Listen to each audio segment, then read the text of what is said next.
Assalamualaikum warahmatullahi wabarakatuh. Yang terhormat Ibu Dr. Cucun Sunaingsi MPD selaku dosen pengampu pada mata kuliah Kebijakan dan Inovasi Pendidikan dan rekan-rekan yang saya banggakan.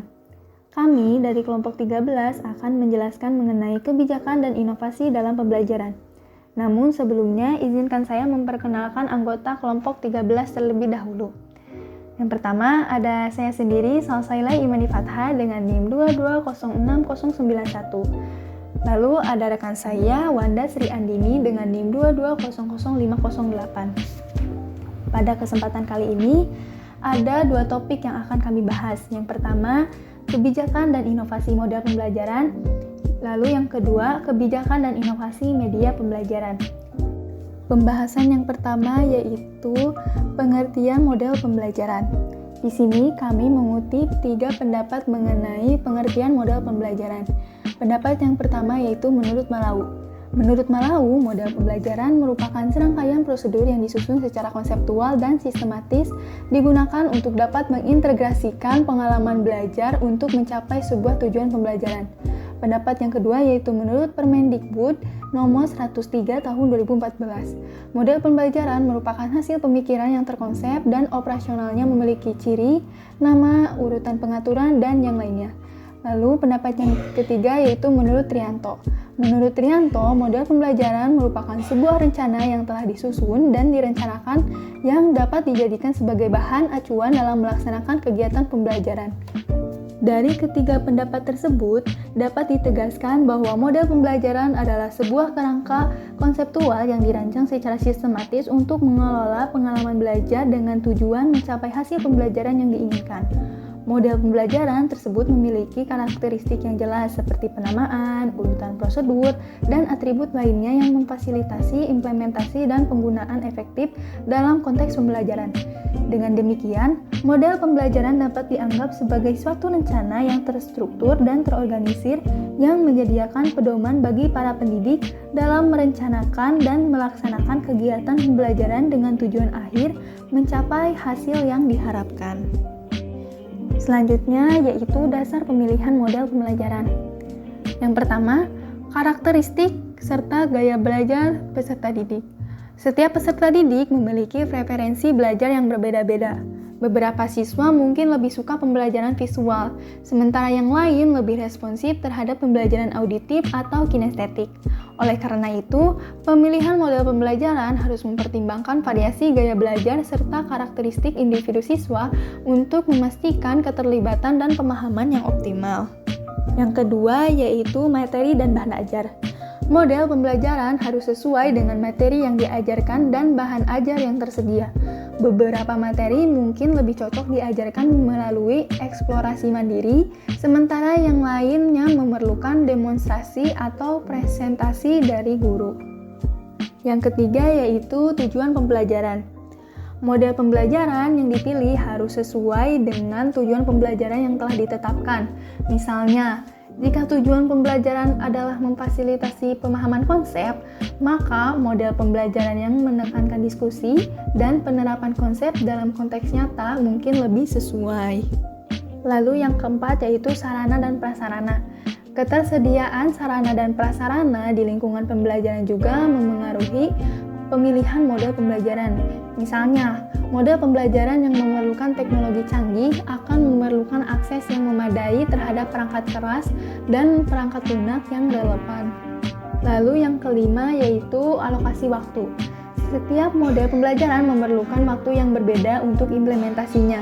Beberapa model pembelajaran seperti ceramah mungkin membutuhkan waktu yang lebih singkat, sementara yang lain seperti berbasis proyek dapat memakan waktu lebih lama. Oleh karena itu, alokasi waktu yang tersedia perlu dipertimbangkan dalam pemilihan model pembelajaran. Ciri-ciri model pembelajaran. Menurut Nalimun, ada 3 ciri model pembelajaran.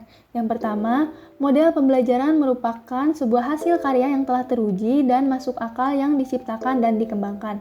Artinya, model pembelajaran merupakan suatu sistem atau rencana yang telah dikembangkan dan diuji melalui praktik pendidikan. Model-model ini telah terbukti efektif dalam membantu pencapaian tujuan pembelajaran. Dengan kata lain, model ini telah melalui proses evaluasi dan validasi sehingga dipercaya sebagai pendekatan yang masuk akal dalam konteks pembelajaran. Jadi yang kedua merupakan sebuah landasan yang dihasilkan dari sebuah gagasan pemikiran berkenaan dengan pencapaian tujuan pada proses belajar mengajar. Artinya, model pembelajaran tidak muncul begitu saja, tetapi merupakan hasil dari gagasan dan pemikiran para ahli pendidikan. Model-model ini didasarkan pada teori-teori pembelajaran dan pendekatan-pendekatan yang telah dikembangkan dari penelitian dan pengalaman praktis. Model ini memberikan landasan atau kerangka kerja bagi proses belajar mengajar. Lalu, ciri yang ketiga yaitu model pembelajaran ini memiliki keterhubungan dengan tabiat, lingkungan, dan ketercapaian tujuan pembelajaran.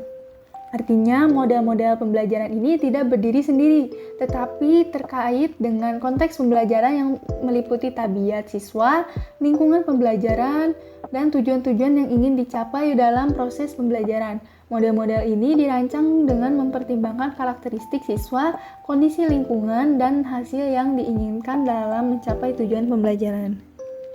Lalu selanjutnya ada 6 macam model pembelajaran. Yang pertama, model pembelajaran inquiry. Model ini menekankan pada proses penyelidikan dan penemuan oleh siswa.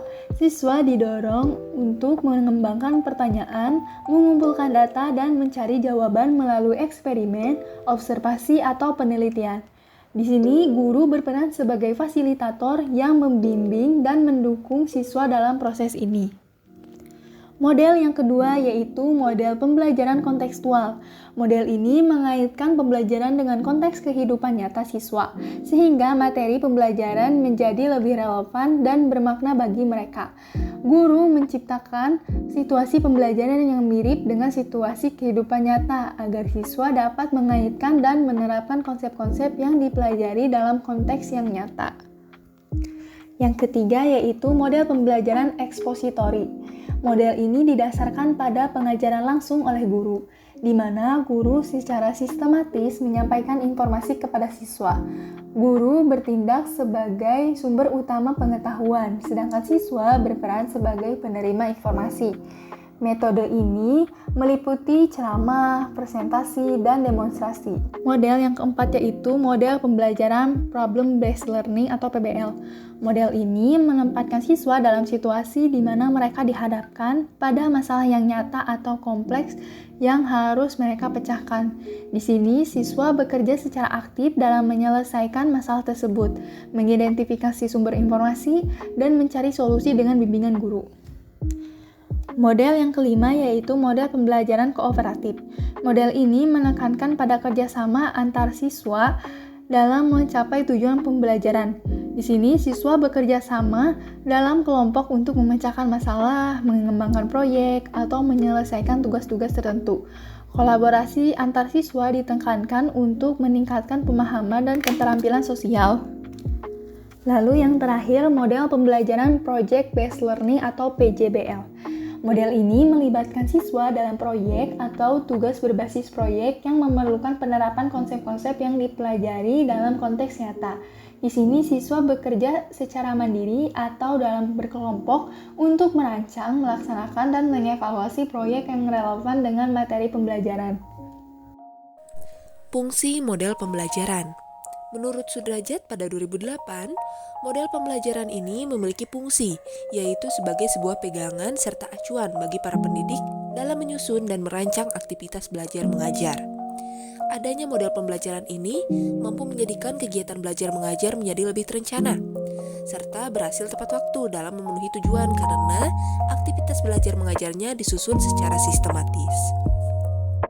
Teman-teman, dalam era digital yang serba canggih ini, inovasi dalam pembelajaran semakin berkembang.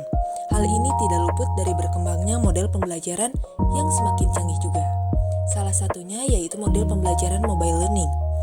Mobile learning ini merupakan inovasi model pembelajaran yang sangat efektif dalam konteks pembelajaran daring di era digital. Model ini memanfaatkan kecanggihan teknologi mobile seperti smartphone dan tablet untuk memberikan akses pembelajaran yang fleksibel dan mudah diakses dari mana saja serta kapan saja.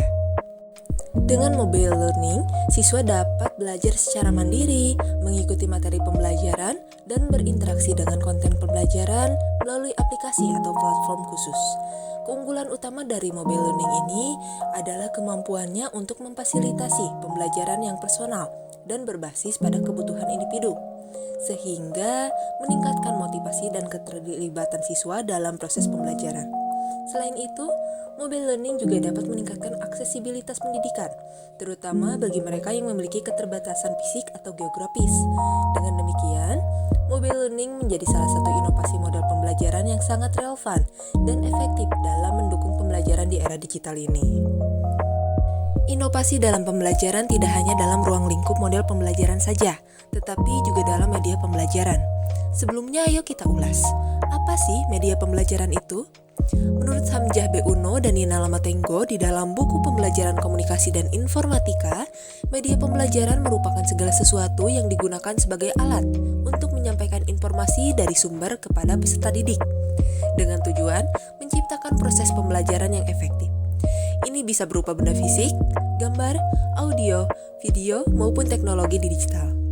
Dengan media pembelajaran yang tepat, materi pembelajaran dapat disampaikan dengan lebih menarik dan mudah dipahami oleh peserta didik, sehingga proses pembelajaran dapat berlangsung dengan lebih efektif. Setelah kita memahami apa itu media pembelajaran, kita dapat mengidentifikasi 3 jenis utama media pembelajaran, yaitu media audio, visual, dan audiovisual. Media audio mencangkup segala bentuk media yang bersifat suara, seperti rekaman audio, podcast, atau musik. Sedangkan media visual merupakan segala bentuk media yang bersifat gambar atau visual seperti gambar, grafik, diagram, atau peta. Dan terakhir, untuk media audiovisual merupakan gabungan antara media audio dan visual seperti video, film, atau presentasi multimedia. Untuk mengembangkan produk media inovasi pembelajaran terdapat beberapa langkah yang dapat kita lakukan. Langkah pertama adalah mengidentifikasi masalah yang spesifik dan melakukan analisis kebutuhan secara mendalam dalam konteks pembelajaran. Langkah berikutnya adalah menyusun rencana inovasi yang matang dengan tujuan yang jelas dan terukur, serta mempertimbangkan berbagai faktor seperti sumber daya, teknologi, dan strategi implementasi. Setelah rencana disusun, langkah ketiga adalah melakukan uji coba pertama untuk menguji keefektifan solusi yang diusulkan dan mengumpulkan data serta umpan balik yang diperlukan untuk evaluasi lebih lanjut. Selanjutnya, perlu dilakukan pengendalian dan perbaikan terhadap solusi berdasarkan temuan dan masukan dari uji coba pertama, serta melakukan uji coba lanjutan untuk menguji perbaikan yang telah dilakukan. Setelah semua persiapan dilakukan, implementasi solusi dapat dilakukan secara menyeluruh dengan memastikan pemahaman yang baik oleh semua pihak terkait. Terakhir, evaluasi menyeluruh terhadap implementasi solusi perlu dilakukan untuk menilai dampak dan efektivitasnya terhadap masalah yang diidentifikasi. Dengan demikian, diharapkan produk inovasi pembelajaran yang dihasilkan dapat memberikan manfaat yang signifikan dalam meningkatkan kualitas pembelajaran. Berikut ada beberapa contoh produk inovasi pembelajaran. Yang pertama ada game edukatif. Game edukatif merupakan perangkat lunak yang dirancang khusus untuk memberikan pengalaman belajar yang interaktif dan menyenangkan melalui permainan. Tujuan utama dari game edukatif adalah untuk mengajarkan konsep-konsep tertentu atau meningkatkan keterampilan dalam suatu subjek tertentu, seperti matematika, sains, bahasa, atau sejarah.